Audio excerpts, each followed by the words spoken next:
പ്രമുഖ മുന്നണികളുടെ 2 മാസം നീണ്ടുനിന്ന പ്രചാരണ പരിപാടികൾക്ക് സമാപനമായപ്പോൾ എറണാകുളം ലോക്സഭാ മണ്ഡലത്തിൽ എല്ലാ സ്ഥാനാർത്ഥികളും വിജയപ്രതീക്ഷയിലാണ്.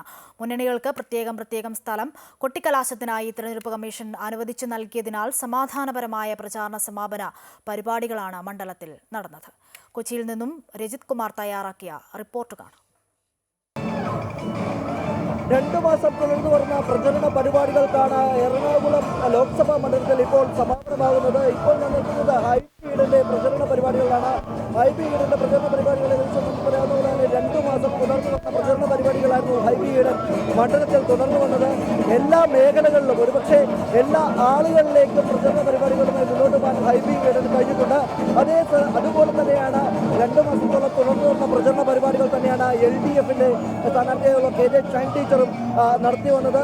ഏറ്റവും അവസാനം പ്രചരണ പരിപാടികളുമായി രംഗത്തെത്തിയത് ഒരുപക്ഷെ BJP സ്ഥാനാർത്ഥിയായ ഡോക്ടർ KS രാധാകൃഷ്ണനായിരിക്കും. KS രാധാകൃഷ്ണന്റെ പ്രചരണ പരിപാടികൾ ഒരുപക്ഷെ ഈ അവസാന ലാപ്പിലേക്ക് അവസാന മണിക്കൂറുകളിലേക്ക് എത്തി നിൽക്കുമ്പോൾ മൂന്ന് മുന്നണികളുടെയും പ്രചരണം അതിന്റെ ഉച്ചസ്ഥായിയിൽ തന്നെയാണ്, അല്ലെങ്കിൽ ഒന്നിനൊന്നും മെച്ചപ്പെട്ട് തന്നെയാണ് തുടരുന്നത് എന്ന് തന്നെ പറയേണ്ടിയിരിക്കുന്നു. ഇനി അത്തരത്തിലുള്ള ഒരു പ്രചരണ പരിപാടികൾക്ക് ഓരോ മുന്നണികളും മണ്ഡലത്തിൽ നേതൃത്വം നൽകിയതോടുകൂടി തന്നെ തങ്ങളുടെ ജനവിധി എത്രത്തോളം ആയിരിക്കണം എന്നത് സംബന്ധിച്ചുള്ള തീരുമാനം എടുക്കുന്നതിനുള്ള സമയത്തിലേക്ക് കടന്നിരിക്കുന്നു. ഇനി നിശബ്ദ പ്രചരണത്തിന്റെ ാണ് ഉള്ളത്. നിശബ്ദ പ്രചരണത്തിന്റെ ഒരു ദിവസമാണ് അവശേഷിക്കുന്നത്. അതുകൂടി കഴിയുമ്പോൾ ഈ മണ്ഡലത്തിൽ നിന്നും ആരെ ജനങ്ങൾ പാർലമെന്റിലേക്ക് തെരഞ്ഞെടുക്കും എന്നതിൽ ഒരു വ്യക്തതയുണ്ടാകും.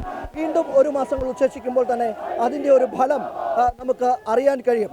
ക്യാമറാമാൻ CS ബൈജുവിനൊപ്പം രജിത് കുമാർ, അമൃത ന്യൂസ്, കൊച്ചി.